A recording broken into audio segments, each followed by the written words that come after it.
Good evening, guys. Let us start with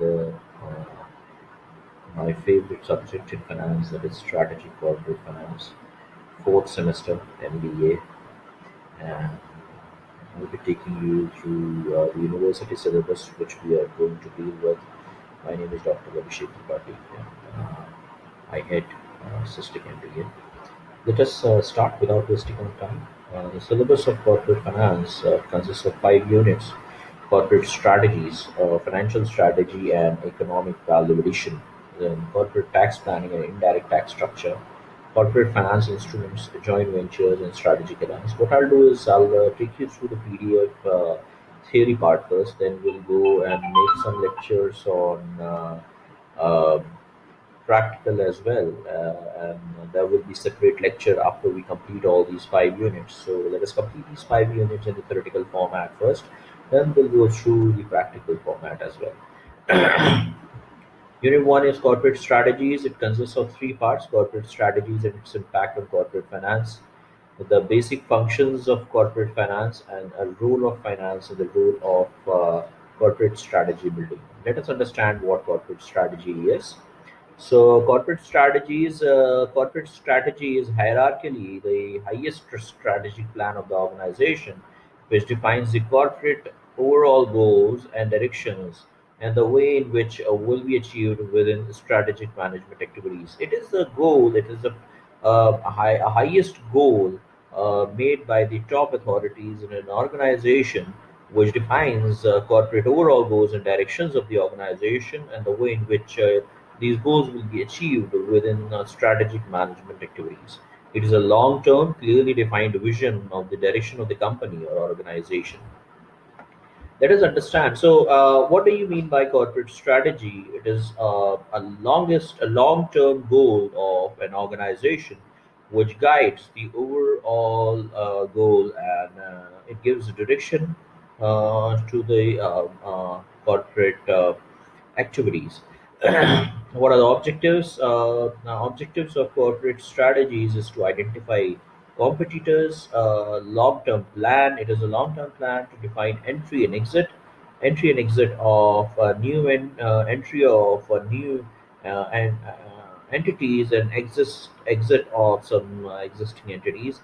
To prioritize investments, how to make investments and where to make investments, to choose business lines, what are the business lines a company should follow, which product a company has to sell and which should not be sold, to move in high growth trajectory, how to move to high growth trajectory, how to achieve higher growth, competitive advantage, what can be the strategy to achieve competitive advantage, that is to gain advantage over the competitors, develop business model, what how to develop business model, what business model to follow, and what are the ifs and buts to achieve the long term goals, to increase profitability, ultimately to increase profitability and to increase wealth creation.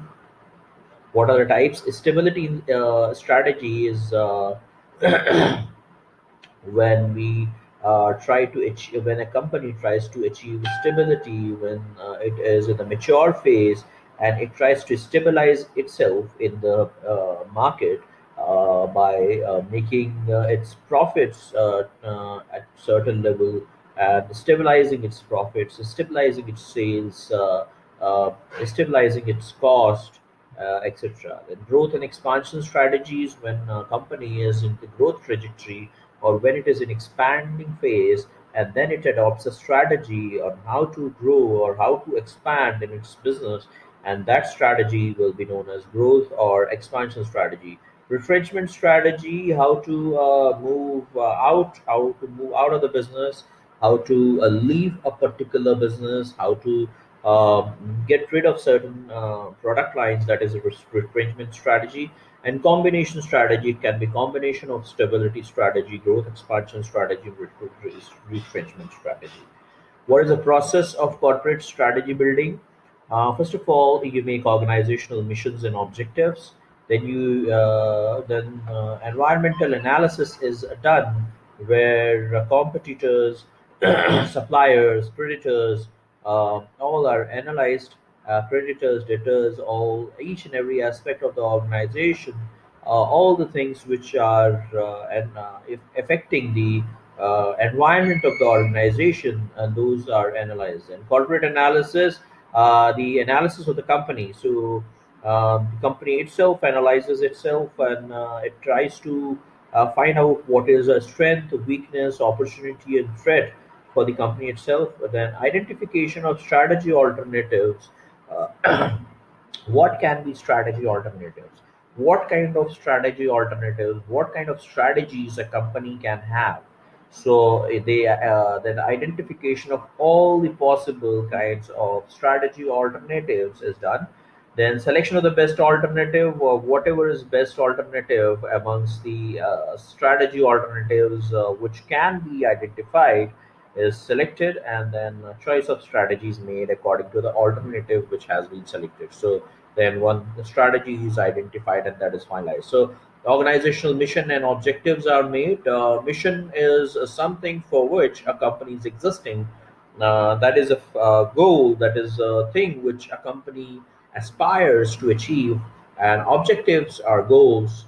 And then environmental analysis, corporate analysis, identification of strategy alternatives, selection of best alternative, and choice of strategy.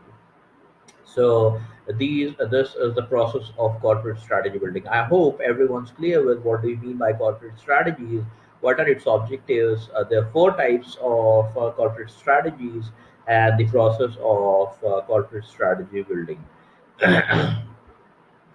Now, a role of finance in process of corporate strategy building, it helps in the evaluation and monitoring corporate strategy.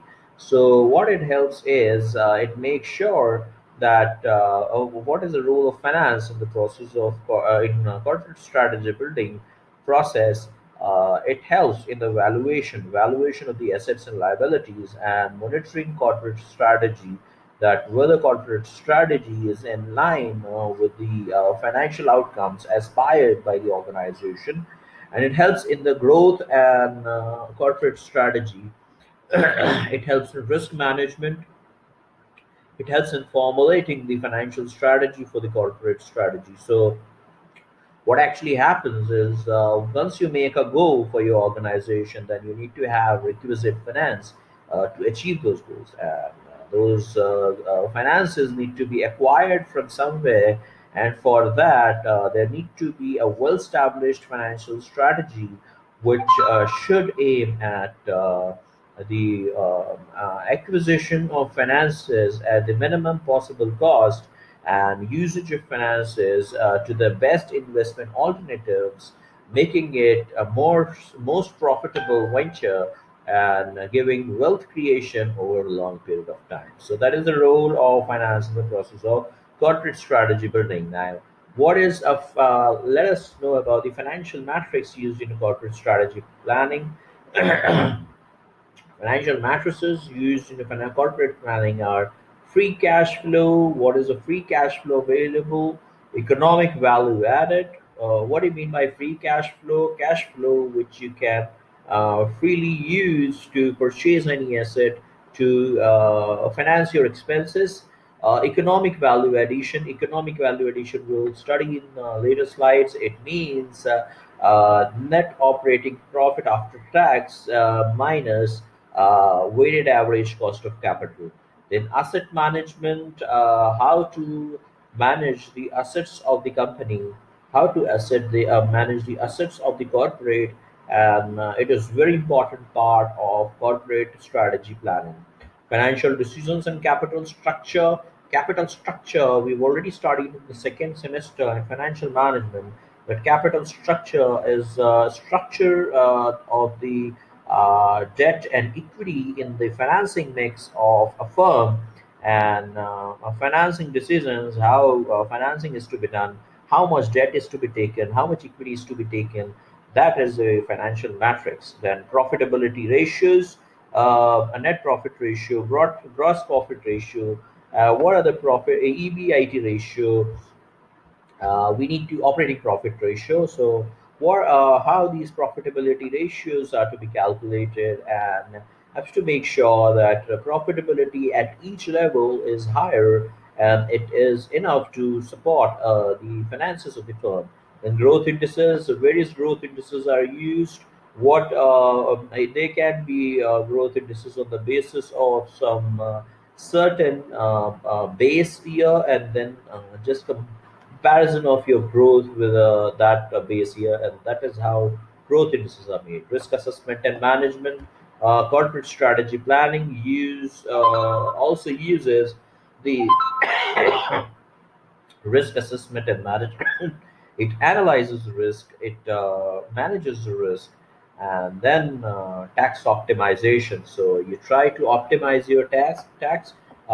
You try to corporate tries to pay the taxes which are very much required for the operation of the firm, but at the same time managing the taxes so that the corporate doesn't has to pay more tax than what is desired. Then importance of corporate strategy. Why corporate strategy is important? Corporate strategy, as you know, it is long-term goal, it is long-term plan, and it gives you focus. It gives you focus on where to focus about what is your long-term goal. Then measurable progress. You can measure your progress. You can compare your progress with whatever corporate strategy you've made. Long-term success, it leads to long-term success because it leads to achievement of long-term goals. Channelizes distribution of resources. Distribution of resources can be done on the basis of the strategy made, and it facilitates the distribution of resources in the most optimum manner. Shares corporate vision and mission. So corporate vision and mission can be made on the basis of the corporate strategy. Empowers management to tackle contingencies. Management is empowered to take decisions when any type of contingency or any type of unforeseen circumstances come, and they can easily take decisions and can come out of the situation. And empowers management to take best course of action. A best course of action can be chosen by management on referring to what is the corporate strategy of the firm, and on the basis of that, the selection of the best course of action is facilitated, and thus it helps in the decision making as well. And it provides yardstick for the measurement of profit. So it also provides a yardstick for the measurement of growth, a measurement of profit. The limitations, what are the limitations of corporate strategy? It is a complex process. It involves a lot of things to be known.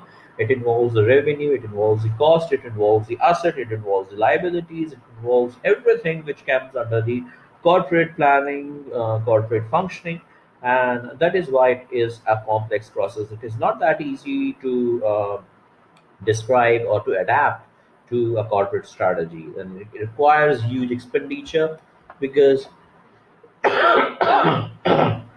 once you make your corporate strategy, it is a long-term strategy, and it requires a huge expenditure to tame that strategy, and that leads to creation of huge expenses, and it also leads to huge expenditures, long-term expenditures, where company has to invest a lot to earn that profit. Then uncertain estimates it's themselves are not certain, and they can vary. So sometimes what happens is we make corporate strategies, and over a period of time they become obsolete, and then we have to change our corporate strategies according to the changed circumstances.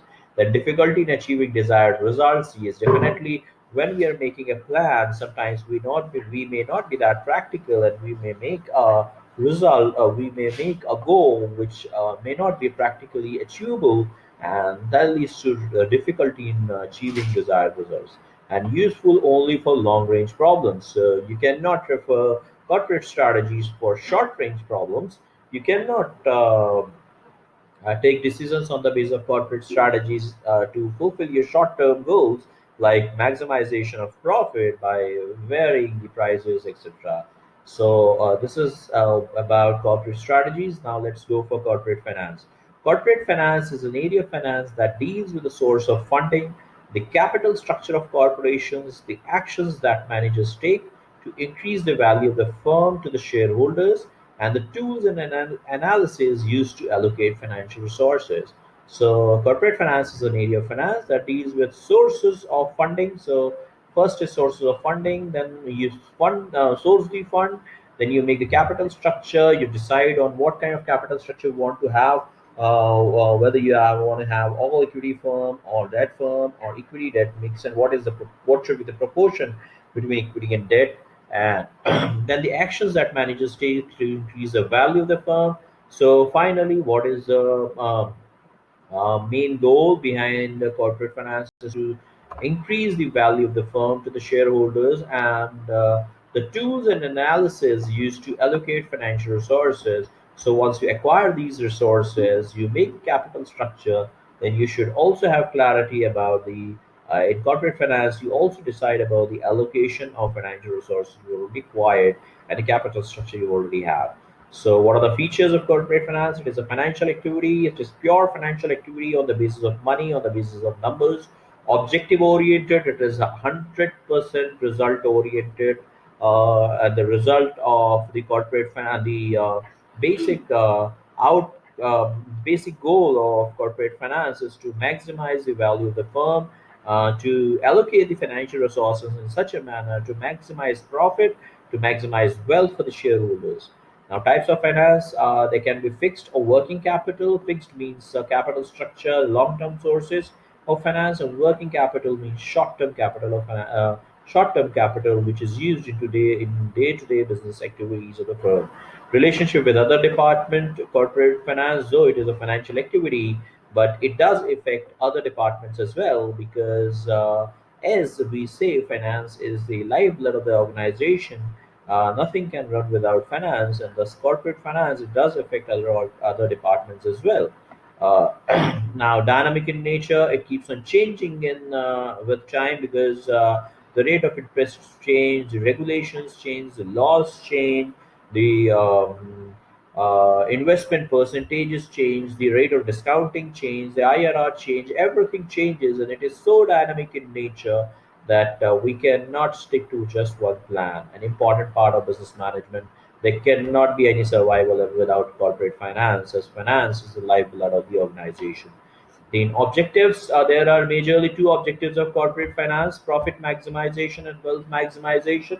Profit maximization is a short term goal of the finance, and it is mainly to find out, to get short-term goals, yearly growth, and can be maximized by increasing your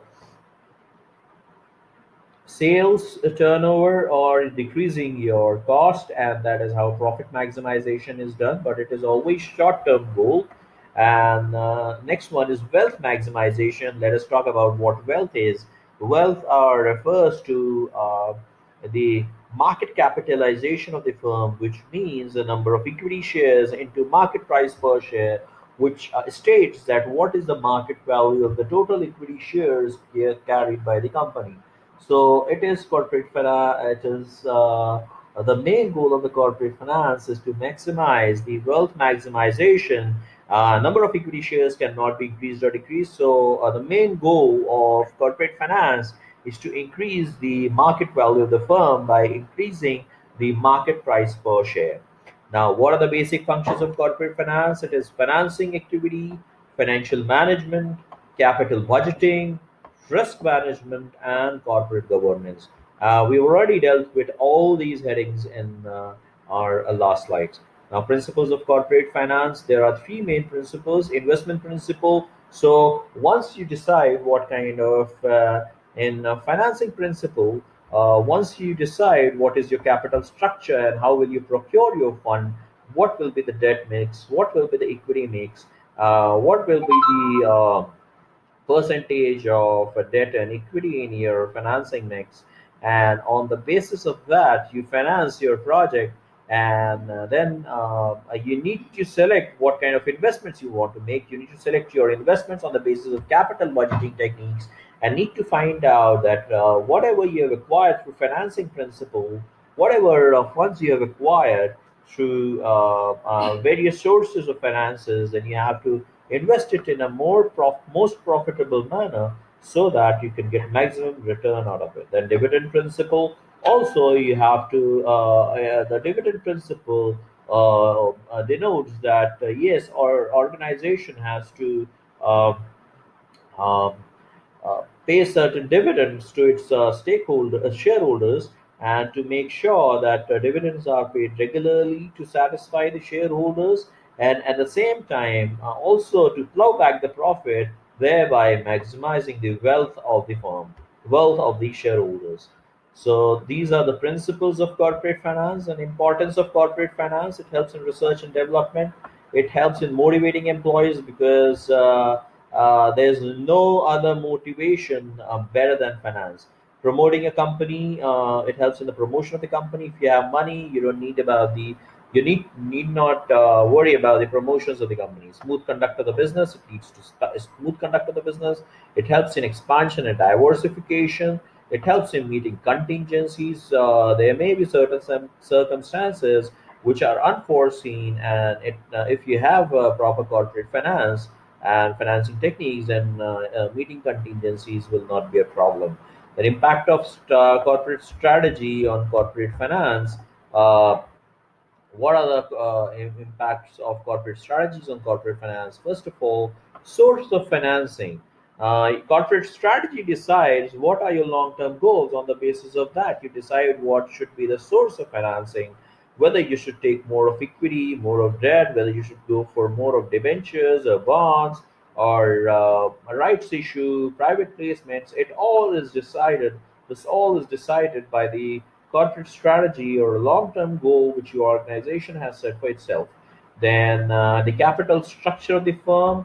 The corporate strategy decides the capital structure. It decides the percentage of equity and percentage of debt in your capital structure, and whether you have aggressive capital structure where you are borrowing a lot and investing less of your money into the business, or you're having conservative capital structure where you're using more of equity and less of outside debt. Then investment and fund allocation decisions. So the next one is, on the basis of your corporate strategy, you decide what are the investments you're going to take, and what is the fund allocation decision, where you have to allocate the funds available to you. Then dividend policy decisions. On the basis of corporate strategies, you also decide how much dividend is to be distributed to the shareholders.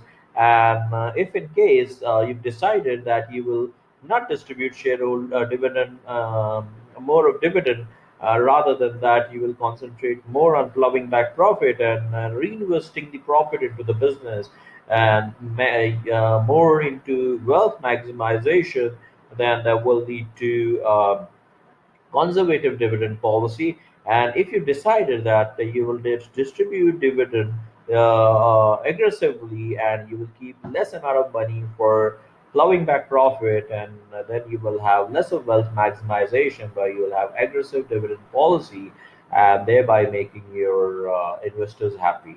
Now, corporate funding decisions. You on the basis of corporate strategies. It is also decided whether what will be corporate funding decision, what are the things, so what are the sources from where corporate can borrow money, can get money to be invested into the investments, and what are the places from where a corporate can get money to make further investments. So I think everyone's clear with Unit 1, and that should be end of this Unit 1. Thank you, and thanks for your time. Thank you.